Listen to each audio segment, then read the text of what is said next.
Happy Tuesday, everyone. For today's art lesson, I hope you have had a chance to listen to the Rainbow Fish story. I sent a link, or some of you might already have the story at home, which is great. The supplies that you will need today are crayons or oil pastels. You need some watercolor, some water, and the littlest bit of tin foil. If you do not have those supplies, that is okay. I'll be giving you other suggestions at the end. All right. So, the very first thing that we want to do with our crayon is we want to make a fish. Now, fish come in all shapes and sizes. Okay. So, you don't have to worry, but this is what I'm going to. Who knows? Who knows how mine will come out? Okay. Now, the important thing about using the crayons or the oil pastels, you must press hard with these.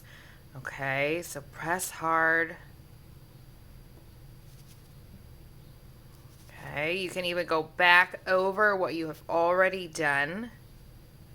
Let me go back over just to really make sure I'm pressing. Now, I am using a watercolor paper. You don't have to use a watercolor paper. But if you do use watercolor paper, it's very textured, so it's a little difficult to get down into all the grooves. Okay, now I have my outline of my fish, and now I think I'm going to take green, and you can use whatever whatever colors you want, but I'm going to start working on some scales. Let's see how I want to do this. I think I'm going to do it like this. Okay, so for my scales, I'm just going to I'm lining up these little curves,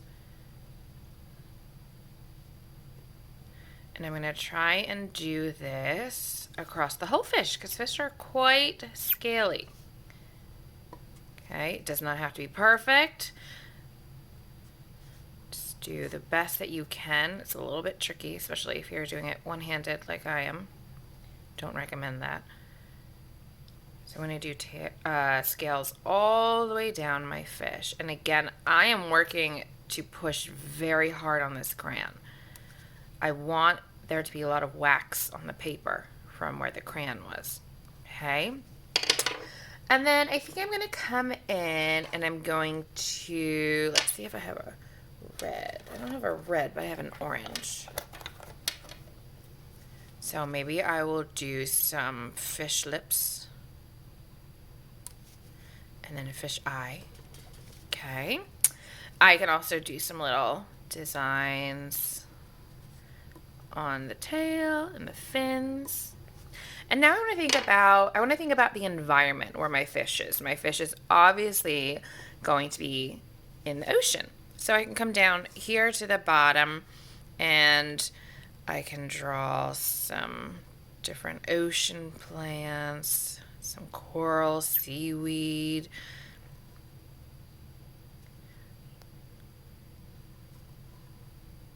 If you notice, I am not coloring in everything. I'm mostly doing some outlines, and there's a reason for that. We've got to leave room for the watercolor.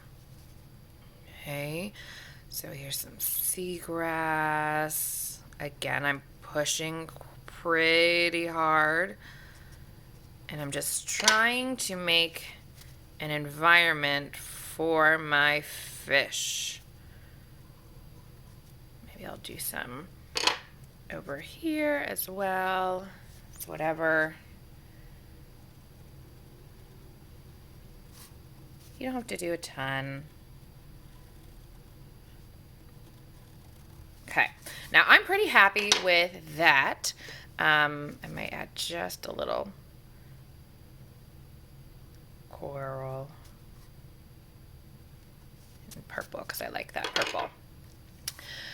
Now is the time when I'm going to switch to my watercolor. All right, so all I need for my watercolor, you guessed it, a little bit of water and a little bit of paint. Okay, we're going to be working with our wet on wet technique for this. So as you guessed it, I'm going to take my big mop brush and I'm going to get the entire paper wet.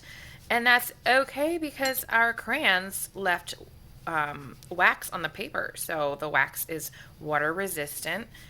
Okay, so I'm going to get my entire paper wet. Now I don't want puddles, if you remember. So if I see areas where there seem to be a lot of paint, or I mean a lot of water, I'm going to kind of just smooth them out. I can even take a tissue and kind of blot at the end, just to make sure nothing is soaking wet. We don't want it to be soaking. So I do see it's a little damp, so I'll just blot it with a tissue quickly.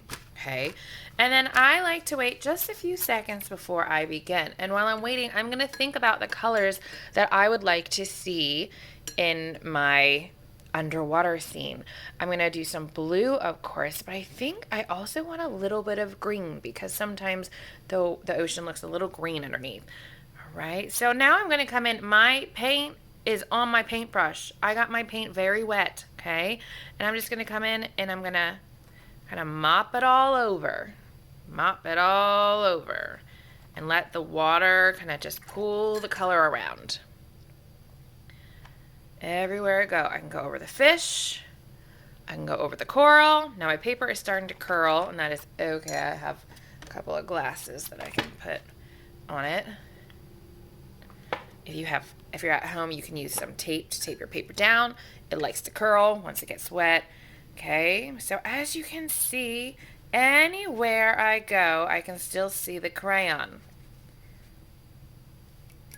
I'm going to come in with a little bit of some green now. I want especially some green, maybe down here in the plants. And I can let the blue and the green mix. Okay, if you do not have watercolor and you do not have crayon, and I had to borrow these crayons, I don't have crayons at home, you can use colored pencils, you can use markers, you can even go outside and do this with chalk and brighten up your neighborhood.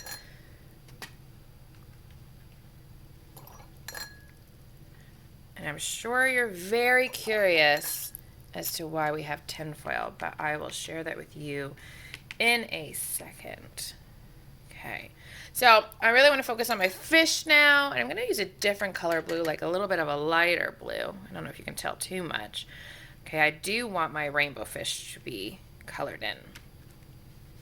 Going around the glass. Okay, now I'm going to let this dry, and we will come back and finish it. All right, so my fish is about dry, and what I have done is I have taken my tinfoil, and I have ripped, and I cut a little bit too, the tiniest little scale shape. So a scale, from what we can see, it usually looks like a half circle. Okay, now if you remember from the story of Rainbow Fish, he gave away his scales, so we have just one scale for Rainbow Fish. Okay, and now I have some glue, and I'm going to figure out, I can put the glue anywhere, but I think I'm going to put the scale right there.